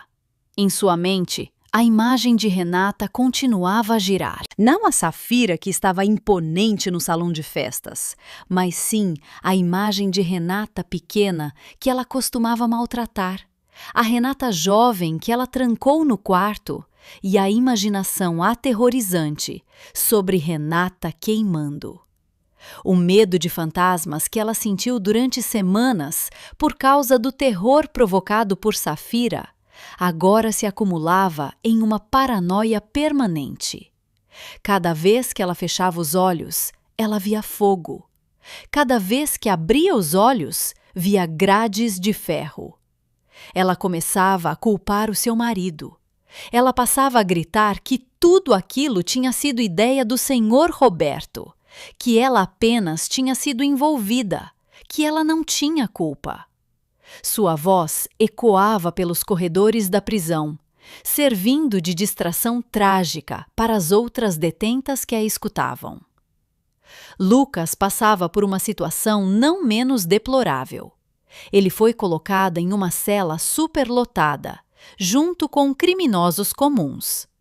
Seu corpo, que nunca passou por esforço físico, tornou-se alvo fácil de intimidação dos outros detentos. Ele, que estava acostumado a viver no luxo e ser mimado, agora precisava disputar por porções de comida cujo sabor era insosso e escasso. Um arroz duro, uma sopa que só continha água e algumas folhas murchas, além de um pedaço de acompanhamento frito demais. Ao tentar comer aquilo, ele se lembrava dos pratos caros que costumava desperdiçar em restaurantes no passado. O arrependimento que ele sentia não era por ter agido mal, mas sim por ter sido pego. Ele se arrependia de ter confiado em Safira. Ele achava que, ao entregar o próprio pai, ele estaria salvo. No entanto, Safira provou ser mais esperta. As provas de corrupção e desvios de recursos cometidos por Lucas também foram entregues à polícia, como um caso separado, porém agravante. Sua esperança de ficar livre e herdar a empresa foi destruída por completo. Ele era apenas um peão que foi capturado pela rainha naquele jogo de xadrez. Os meses se passaram com um processo de julgamento desgastante e vergonhoso. Cada vez que eles eram conduzidos para fora do carro de presos em direção ao prédio do tribunal, a multidão já estava esperando. As pessoas jogavam ovos podres, tomates e gritavam insultos. O caso tornou-se um escândalo nacional. A sociedade estava revoltada ao ver como pais podiam ser capazes de acabar com a própria filha por causa do dinheiro de um seguro. Seus rostos estampavam cada primeira página de jornal com títulos que os humilhavam. Dentro da sala de audiências, o senhor Roberto, Dona Sandra e Lucas tinham que ficar sentados, escutando o promotor de justiça detalhar os seus crimes minuciosamente. O momento mais doloroso para eles não foi quando a sentença foi lida, mas sim quando Safira foi convocada como testemunha-chave. Safira compareceu vestindo uma roupa alinhada e elegante, com o semblante calmo e radiante. Ela prestou depoimento com uma voz clara e firme, relatando como ficou esperando no meio da chuva, como descobriu os fatos sobre aquele seguro e como reergueu sua vida do zero. Ela não parecia uma vítima infeliz. Ela parecia uma vencedora. Quando Safira olhou nos olhos deles, um por um, da cadeira de testemunhas, o senhor Roberto sentiu o peito apertar. Ele via que o fruto de sua criação, que teve mais sucesso, era justamente a filha que ele jogou fora. A inteligência de Renata, a frieza de Renata e a rigidez de Renata em se vingar eram um reflexo das características do próprio senhor Roberto, porém em uma versão muito mais perfeita. O juiz finalmente bateu o martelo. O martelo foi batido com um som que ecoou por todos os cantos da sala, servindo de aviso final para o futuro da família Roberto. O senhor Roberto foi condenado à prisão perpétua, sob a acusação de tentativa de homicídio qualificado de primeiro grau e fraude de seguro de grande escala. Dona Sandra recebeu uma pena de 20 anos de prisão como executora direta. Lucas foi condenado a 15 anos de prisão sob a acusação de associação criminosa e desvio de recursos corporativos. Não houve redução de pena. Não houve nenhuma compaixão. Todos os seus bens foram confiscados pelo Estado para ressarcir os prejuízos dos investidores e pagar as multas judiciais. A mansão de luxo, os carros esportivos, as joias de diamantes, as ações da empresa, tudo sumiu em um piscar de olhos. Os dias na prisão após a sentença foram o verdadeiro inferno. O senhor Roberto foi colocado em um bloco de isolamento por causa do risco de suicídio, depois que ele tentou bater a cabeça contra a parede da cela ao saber que seu patrimônio havia sido confiscado. Naquela solidão, sem dinheiro, sem poder e sem pessoas a quem pudesse dar ordens, o senhor Roberto, aos poucos, foi perdendo a sua lucidez. Ele costumava ficar sentado, encarando a parede vazia, com as mãos se movendo como se estivesse contando um dinheiro que não existia. Ele resmungava sobre ações, sobre o IPO, sobre lucros, preso em delírios de sua época de sucesso, que nunca mais voltaria. Ele envelheceu muito rápido. Seus cabelos ficaram totalmente brancos. Seus dentes começaram a cair por causa da má nutrição, e sua pele enrugou cobrindo os ossos. O magnata dos negócios, agora, era apenas um detento de número qualquer, que não tinha importância. Dona Sandra, na prisão feminina, virou alvo das outras detentas por causa de sua postura que continuava soberba no início do período de detenção. No entanto, aquela soberba logo desmoronou quando a realidade da prisão a atingiu. Ela precisava lavar as próprias roupas, limpar o banheiro imundo da cela e dormir apertada. Sua sanidade ficava ainda mais desgastada. Ela costumava acordar no meio da noite, gritando por sentir mãos frias sufocando seu pescoço. Ela tinha certeza de que Renata enviava fantasmas para torturá-la todas as noites. Suas companheiras de cela frequentemente encontravam Dona Sandra conversando sozinha com um canto escuro da parede, pedindo perdão para uma figura invisível.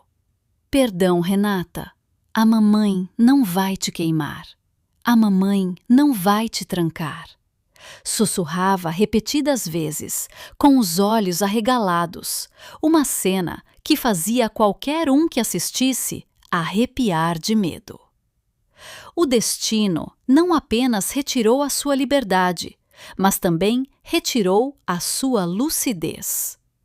Lucas, que tinha o psicológico mais fraco, desmoronou fisicamente. Sem o álcool e o estilo de vida de festas, seu corpo passou por crises de abstinência graves nas primeiras semanas. Ele tremia, vomitava e tinha convulsões no chão da cela, sem nenhum médico particular para atendê-lo.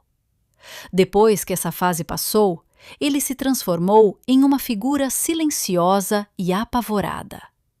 Ele passou a ser o capacho dos detentos mais fortes, em troca de proteção. Ele precisava massagear os pés do chefe da facção da prisão, lavar os pratos deles e aceitar agressões caso cometesse o menor deslize.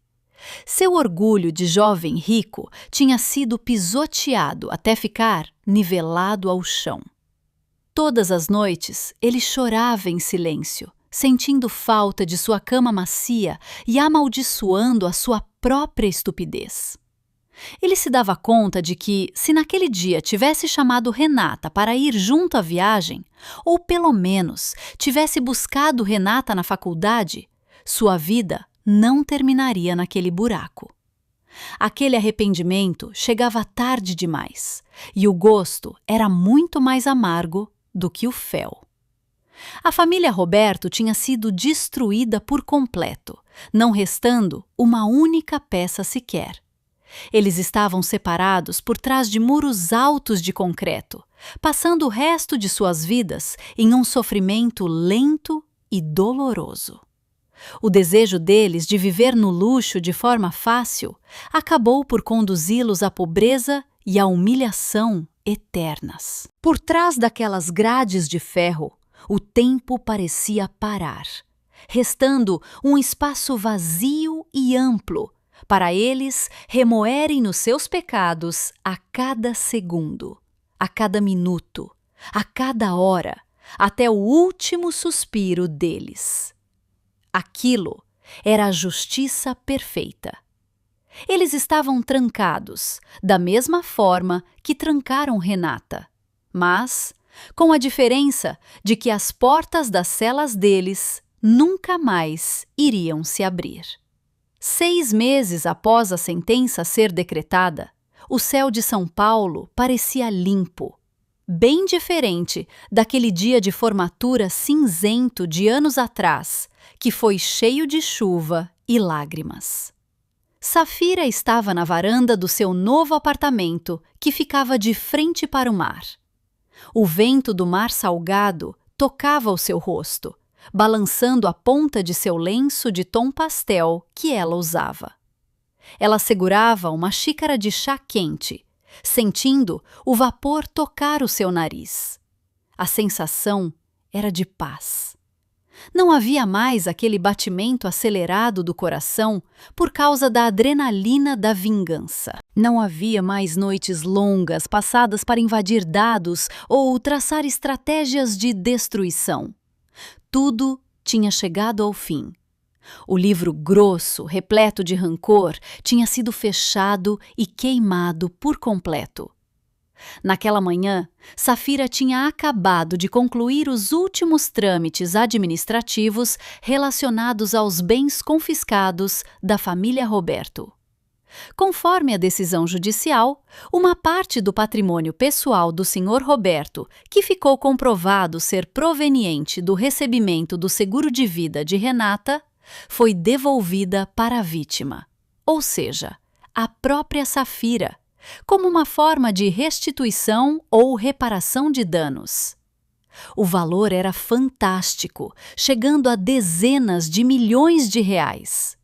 Aquele dinheiro agora estava em uma conta de depósito sob o seu nome. Para muitas pessoas, aquela quantia seria o passaporte para uma vida de luxo pelo resto dos dias. Era o dinheiro que no passado foi tão cobiçado por seu pai. O dinheiro que fez sua mãe aceitar se tornar uma assassina e o dinheiro que fez seu irmão se transformar em um traidor. No entanto, para Safira, aquele dinheiro tinha cheiro de sangue. Ela não podia tocá-lo para benefício próprio.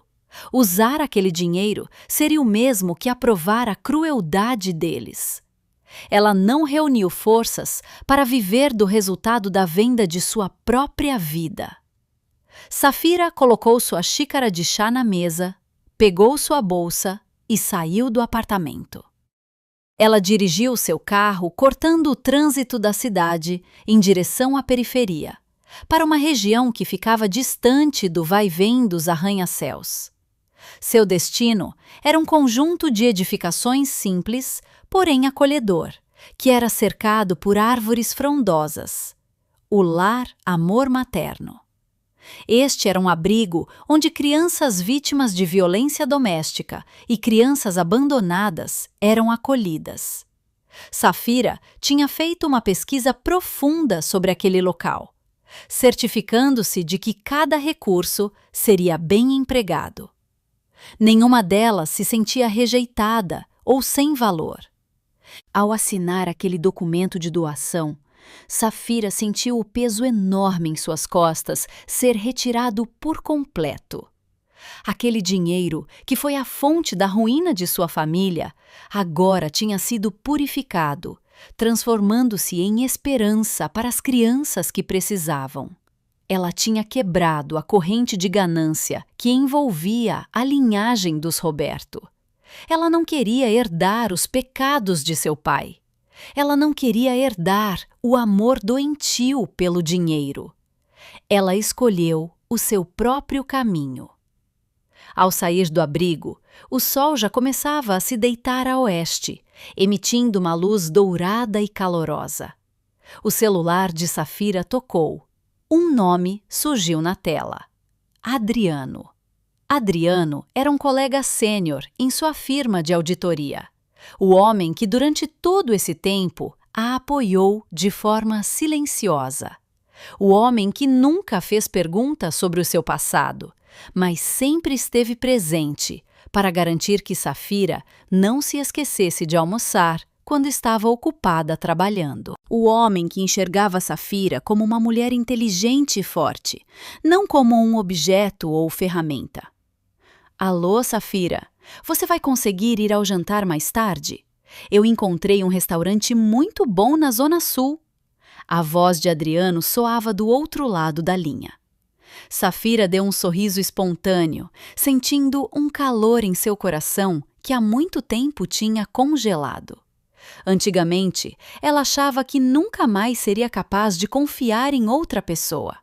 Ela achava que o amor era uma fraqueza que as pessoas usariam para machucá-la. Mas Adriano era diferente. A paciência e a sinceridade daquele homem, aos poucos derrubaram a muralha alta que Safira havia erguido. Sim, eu vou. Me envie a localização. Estou a caminho agora, respondeu ela, desligando a chamada e entrando em seu carro. Antes de dar a partida no motor, ela olhou para o seu rosto no espelho retrovisor. Ela viu o reflexo de seus próprios olhos. Não havia mais a Renata, aquela garota ingênua e miserável. Não havia mais a vítima de um incêndio. O que havia era apenas Safira, o nome que ela mesma escolheu, a identidade que ela construiu com o seu próprio suor e lágrimas. Ela tinha enterrado seu passado não apenas para sobreviver, mas para poder nascer de novo, como uma versão melhor de si mesma. A decisão de ir embora da faculdade naquele dia da formatura, a decisão de quebrar o chip do celular, a decisão de apagar os seus rastros, foram as melhores decisões que ela já tomou na vida. Se ela tivesse ficado, ela talvez já estivesse morta, reduzida a cinzas.